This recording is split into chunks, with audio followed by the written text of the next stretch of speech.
everyone, it's James from the Fit RV. And you remember that video I did, like, couldn't have been more than a week ago, where I put together a bunch of Zamp products to keep the chassis battery in our RV charged?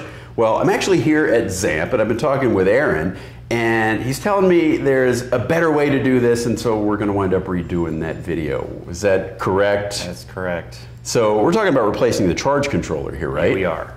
So what have you got? So what we have here is we have our 3080 charge controller, which is capable of doing dual battery banks that are separate from each other. So two battery banks, so one for the house, one for the chassis. And can those battery banks be like different battery chemistries, different charge profiles? Absolutely. Each one can be a different profile. And additionally to that, you can also dictate how much of the charge goes to which battery. So like I do 90% to the house battery, 10% to the... Exactly. Just to keep it topped up. Exactly. Now, is that hard to install, or is it... It's just as easy as our regular charge controller. It's a couple screws and 4 connections on the back, and you're ready to go. So if I've already got a Zamp charge controller, this is not a terrible retrofit? No, anyone could do it. All right, let's get going. Okay, so the first thing we've got to do is we've got to access the vehicle starting battery, which in a ProMaster is right up here under the driver's feet. Now I've removed the panel here, and we've just got to identify a way to run a wire back to where the charge controller is going to be. And I've done this before. I've come through here and back under the floor, so I think we're going to do something like that. So let's start fishing some wire. Let's do it.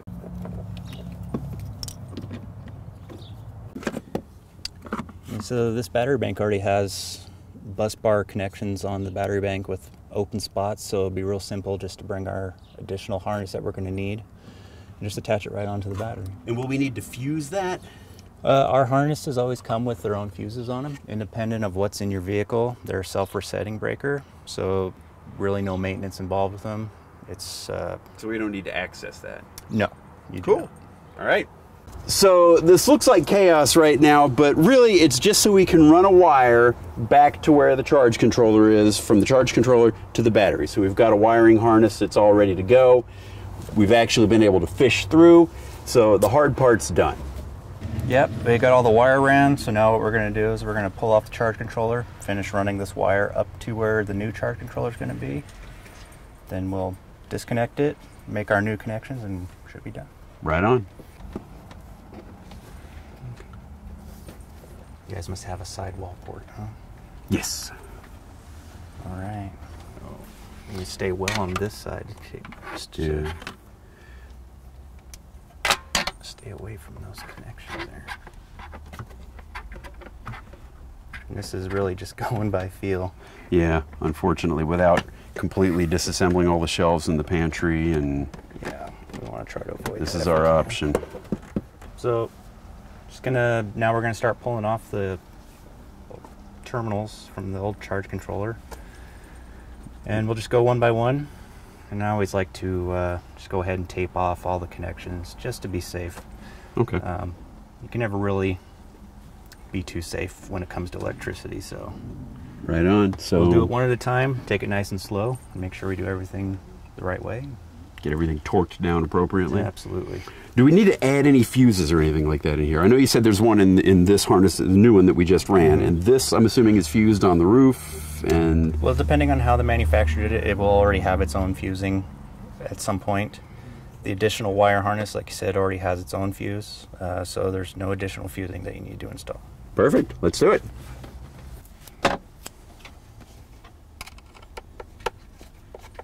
Old charge controller out of here. So I guess we could can we sell it? Do whatever you want. Yeah. All right, cool.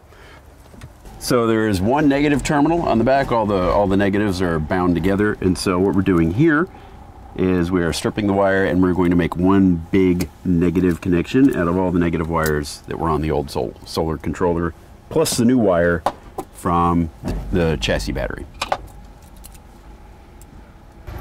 We have all of our negative connections in one terminal. Right. We have battery 2, battery 1, and solar positive. All right. And we'll just connect them up. Okay, so we've got this new, it's the exact same size. So even like the little dents where we didn't wait long enough after we painted to put the panel on, it lined up perfectly. So we've got that. We've got the panels hooked back up. We just need to connect the chassis battery, and then we'll be good to go through the programming of it. Did an install last week that was much more difficult than this was. Okay, I need more tools. All right, so we've got the new unit installed. We've got everything all cleaned up, but we've got different options, so there's a little programming here. So how do we do that? So the first thing we need to do is we need to set the battery chemistry, right? Because I've got two different kinds. So let's talk us through that. So all our controllers come default on AGM, which is the lowest profile we have. It's kind of a safety feature. That way you're not going to hurt anything if you forget to set this. So what we got to deal with is we're going to basically set each battery by itself. So we'll start with battery 1, which is your house battery. So if you just hold that down. Hold it down. So you can take your finger off now. And this first screen here is delegating how much of your charging current is going to which battery. Okay, so 90% to the house battery seems about right, because it's 10 times, more than 10 times bigger than the other one. Your starting battery should charge up pretty quickly on a normal day. Okay. So for battery 1, if you just keep holding it, it'll go to that first screen again. Okay, and keep holding it. And release. Okay, so now I got AGM, it says flashing. AGM flashing, so if you want to push, you can just push it one time and you'll cycle through. So now we have wet battery, calcium, lithium. All right. So you can just let it go. The screen will time out after a few seconds, and then it'll stay locked onto that battery type. Just like fire. And then you do the same thing for battery 2. So here we go. Since you've already chose 90%, it's going to be on 10% here. Very good. And just hold that button again. And it's already on AGM, so I can leave it. So you can just leave it, and the controller will stay set on that. So now, during the day, like I know with the other controller, I could tell that I had like put 7 amp hours into this battery. Will this split that up and show me? It will. Okay. So you can see right now, if I push battery 1, we're charging at 8.8 amps and 4.2 amp hours. And if I want to go to battery 2, 1.5 amp hours. 1.5 amp hours. Okay. So this now will do the same thing that the thing with the battery, the alligator clips that I had before. It'll do that exact same function, except I don't have to do anything now. I don't have to like pop the hood and put clamps on my battery or anything like that. This is all taken care of with this dual battery solar charge controller.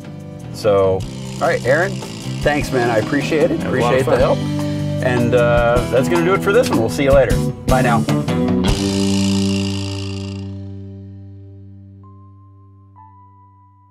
Okay, Steph, I need a new snake. This one's better than mine. I have tool envy.